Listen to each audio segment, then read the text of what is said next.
साथीहरु आज चाहिँ चिनीको चिया हो, कोदोको रोटी किनेर ल्याएको। यो डाँसहरू पनि पुरा आउँछ हौ, डाँस पुरा टोक्छ नि। डाँस मैले मारिदिएँ, हत्या गरिदिएँ आज। कोदो पनि 200 रुपियाँ केजी पो साथीहरु, मिठो लाग्छ। मेरो हस्बेन्डले किनेर ल्याएको। आज मैले किनेर ल्याऊ ल भनेको छु कि किनेर ल्याउने अरे।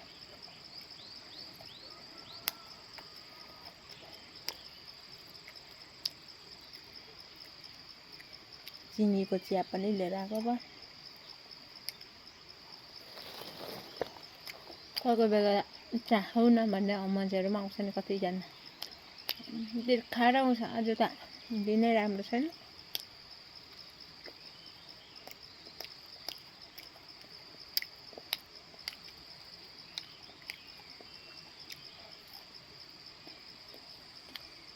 तर गाडी चाहिँ कति साह्रो कुदेको।